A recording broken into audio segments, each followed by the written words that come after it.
Now, hello, everyone. That didn't go quite the way I planned. I thought you wouldn't say hello back. I think you sensed I'm Kenyan. So I'm also going to say hello to you in my Swahili language. So I'm going to say jambo to you, and I would like you to say hello back to me in a language of choice. Are you ready? Jambo. Jambo. One more time, jambo. Jambo. Great. I have the pleasure of leading us through today's program. My name is Ann Kather. Normally, I work as an office manager and investment support at Norfund's East Africa in Kenya. This is my 10th year working in Norfund. I have eagerly stood in the back of many Norfund's conferences and learned so much over the years from wonderful sessions and interesting speakers. It is therefore such a great honor for me to spend this year on and besides this platform. It is so wonderful to see so many great people here today. Now, this year's conference is a little bit different, and this is because it is connected to the annual general meeting of the Organization for European Development Finance Institutions, which includes partner institutions and the institution's shareholders. So, we have a great mix of people here today from all over Europe, as well as many representatives from the Norwegian civil society, politics, and business partners.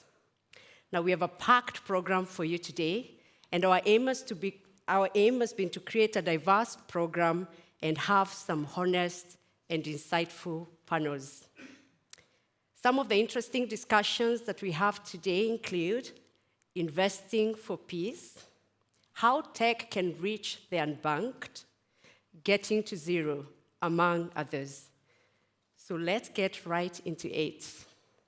Now, we will hear from Paddy Carter, the head of development economics at British International Investment, here to launch and give us key takeaways from a box-fresh report on economic growth and when it does and does not reduce poverty. Now, I'd like us to give Paddy a warm welcome as he comes over to the stage.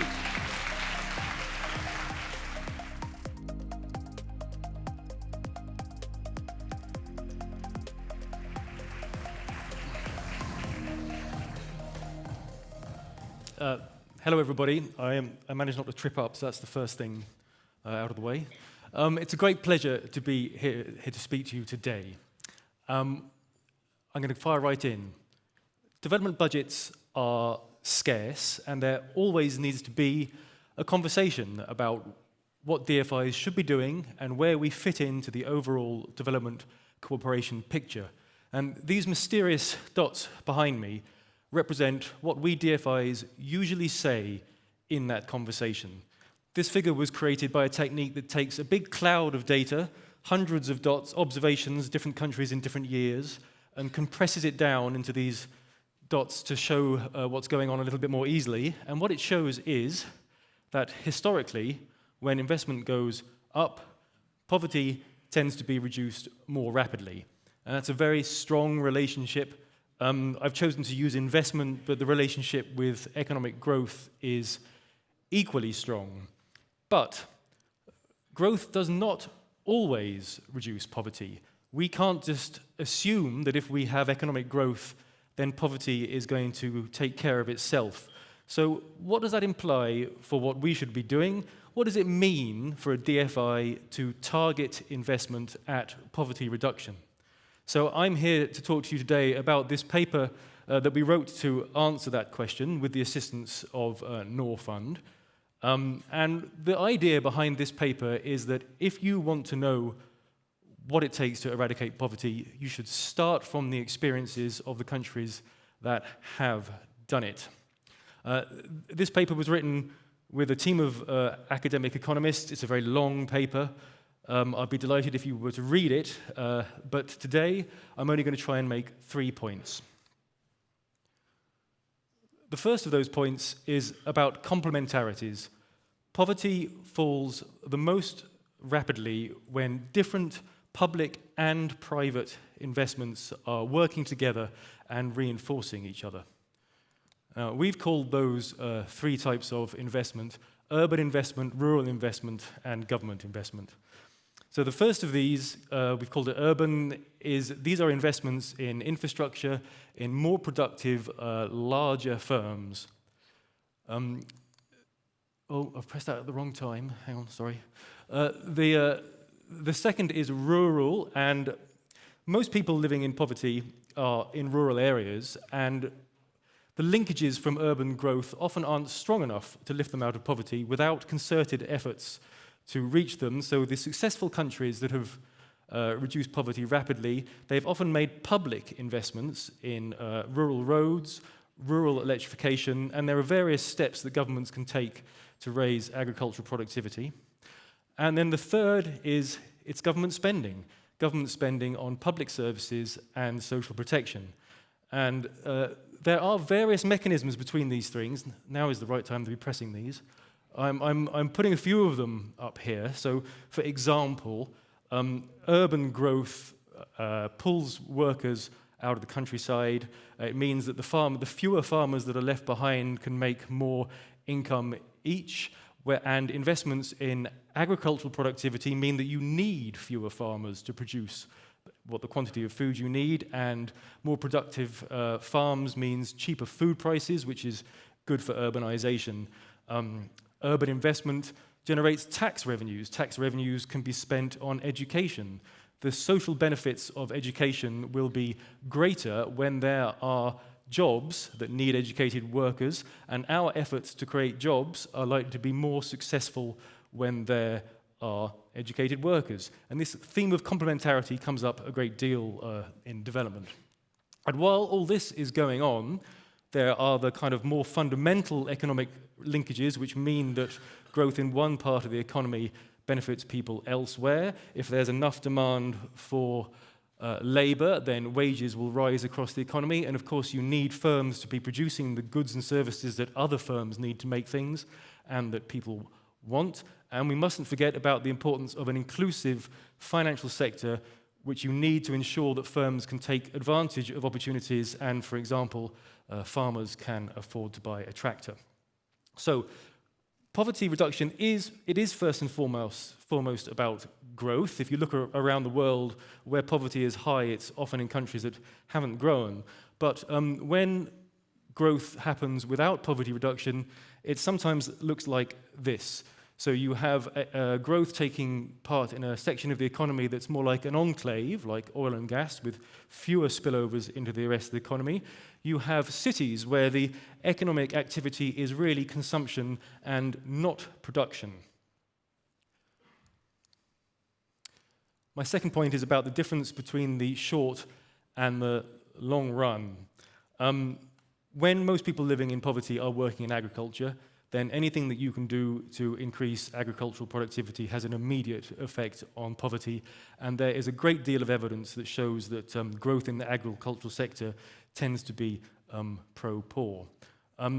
Over the long run, however, sustained poverty reduction involves fewer farmers.